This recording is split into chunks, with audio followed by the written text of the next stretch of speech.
Hey book readers, in the 1980s we realized Neptune had rings, we realized that the dinosaurs went extinct due to an asteroid, and the Chicken McNugget at McDonald's was peak fast food. But the decade also created some classic sci-fi books. Here are a handful of my favorites published in the 1980s. Up first is Replay from 1987, and I listened to some recommendations from the comments section of my videos and was rewarded with this outstanding time travel book with a main character whose name is Jeff Winston, and he has a heart attack at age 43, but it turns out to actually be a time loop, forcing him to repeat the past 25 years of his life over and over again. And Jeff is the only one who realizes that the 25 years is going over and over again, though 25 years is replaying. So he uses his knowledge of the future to do anything and everything he wants. Sex, drugs, money, you name it. But that doesn't make him happy, so he tries influencing past and future events. After his 25 years are up each time, he dies. He has his heart attack again. But he returns to a moment back in his personal timeline 25 years ago. The problem is that that moment is inching closer and closer to the present, so he has less and less time for each replay of his life. This sci-fi book has two excellent main characters, Jeff and Pam, and they both experience real-world pushes and pulls on their goals. And in the end, it's a super satisfying Groundhog's Day type of book. Up next from 1986 is Tough Voyaging, and I've talked about this one a few times before because I love the main character so much.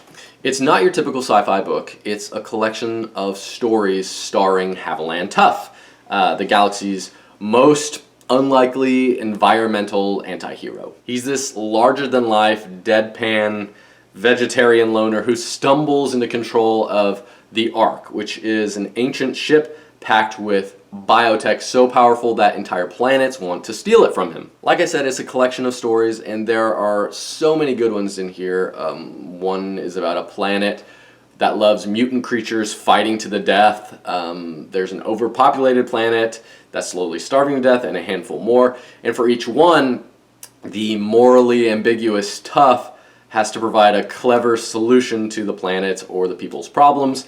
And of course, George R.R. Martin's writing is amazing. The next book on my list is from 1980, and it's Dragon's Egg. And it's another one I just can't stop spreading the word about. It's hard sci-fi that features two points of view: human astronauts and these mustard seed size aliens called Chila. And it's all about the Chila evolving at a lightning fast pace due to their tiny size and the world with a crushing gravity. So you blitz through the Chila characters and generations. However, so many of them are super memorable in this really short time. It's like a video game you can simulate. Time passes by in the blink of an eye for these aliens, and meanwhile only seconds or minutes are passing for the humans who are trying to detect them, who are trying to make first contact. It's a super unique, super awesome first contact story that lets you monitor a creature or a species' birth and advancement. It's one of my all-time favorites, no doubt. Up next is another classic that a lot of people love to rave about, and that's 1989's Hyperion. And in it, there are 7 characters, each with a different type of sci-fi story, that have come to the planet Hyperion looking for answers to their individual questions. They're headed to the planet's time tombs, where they think they'll resolve their interesting situations. So it contains novellas about these characters, and it's pieced together beautifully to unveil strange characteristics of the planet and the deadly creature guarding the time tombs called the Shrike. And I'm just now realizing, talking about these first few, that I really like books that apparently have this type of format with a collection of great stories revolving around a central character, place, or theme.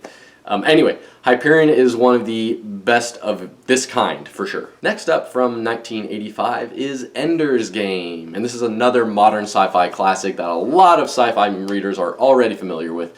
In it, Ender is a child genius enrolled in a kid's military space school that's training the next generation of leaders to fight in Earth's war against aliens called buggers. Ender is extremely smart and extremely resourceful, especially when he's at a disadvantage of any kind.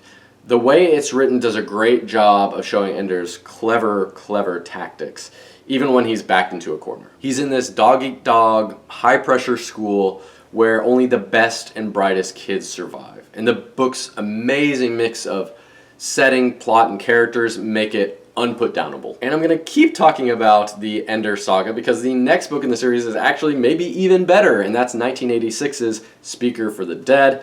In this one, Ender is now a 30-something who's trying to escape his reputation that he gained in the first book, and I won't spoil exactly what that is. So he's traveled to this alien planet inhabited by strange aliens, creatures called pequeños or piggies, and there's been this murder that Ender has to figure out why it happened in order to protect humans on this strange alien planet. And what's great about this one, especially having read Ender's Game, the first one, is that you really get to see Ender's growth as a character, which this one leans more heavily into the emotions caused by the original book, which are mainly guilt and forgiveness.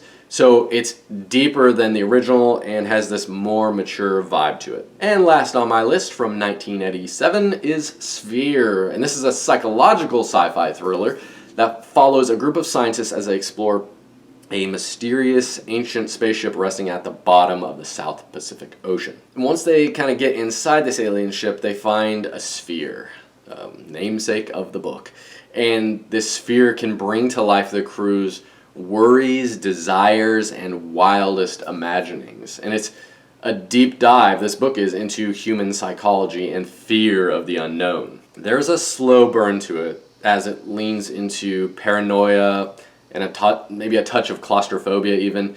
And even though I said it's a slow burn, it's also a page turner where characters are questioning their reality and how well they know their deepest, darkest secrets. It'll make you uneasy, but in a good way, that makes you want to keep flipping pages. And I'm just glad that the horror part is a small portion compared to the other elements in the book. There you have it, my favorite books from the 1980s. Let me know in the comments what other 80s reads you love, sci-fi or otherwise. I'm always looking for recommendations, especially sci-fi deep cuts.